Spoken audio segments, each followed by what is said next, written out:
Genesis is not just about talking, it's about also vibing. You vibe. You listen to them more when they articulate their issues, because what they want to being done is to be listened more. I want to state we also not only have a Gen Z, we also have what we call the Gen Z Alpha. The Gen Z Alpha are our kids at the age of 10, 9, 11. And Gen Alpha has been watching what Gen Z is doing. And I take leaders back to the times whereby a few years ago, some of these kids were in high school, and we witnessed quite a number of schools being banned at a particular moment. We are where we are, whereby the same students or the same kids are able to articulate their issues at the national level. The young ones are also able to see that. I was able to see a few of them coming out and carrying the placards of Reject Finance Bill, a 10-year-old.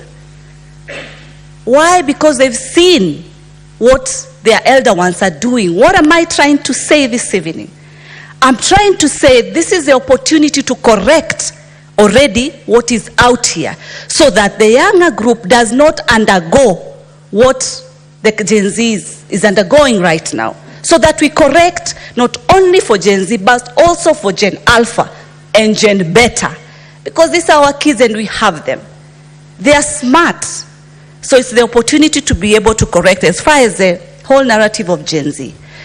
What are Gen Zs asking, Madam Speaker? They've said we need action. That's what they're saying. Action for what? Action for some of the things colleagues have had, you mentioned, especially on the issue of Chapter 6, integrity issues, as far as how you conduct yourself as a leader. We've seen corruption taking place. We've seen whereby people are carrying money in sacks up and down. But I'm happy because we are accepting that that is not correct. That is not right. We've seen, yes, Harambee is taking place, because I can attest that most of the senators here,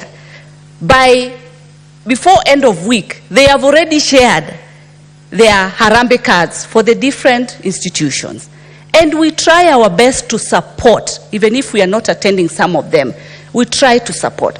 But if we are going to reduce that, then let us also reduce the issue of giving handouts, the issue of people lining up to be able to receive.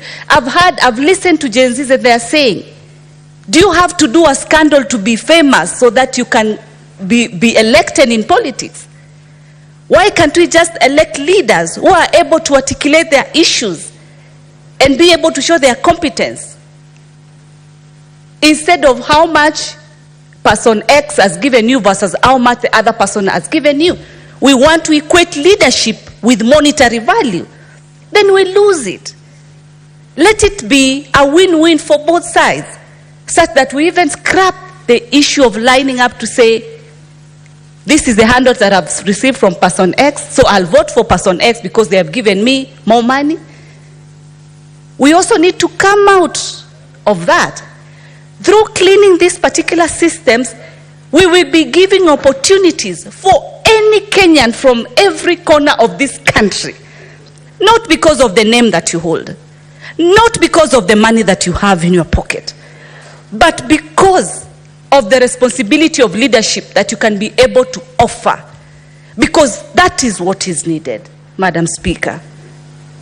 Madam Speaker, I want to support the issue of the change or reshuffle for our cabinet secretaries.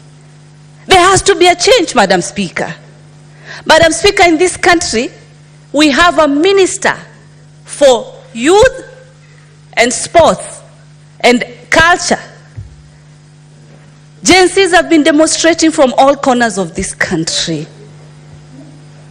Where is our minister for matters youth, for Christ's sake? Where have you been, for Christ's sake? No matter how hot it has been, you come and also sit with the president and give them that shoulder so that you can be able to listen to these issues. One day when I traveled to Dubai, I met one of the ministers who told me she's a minister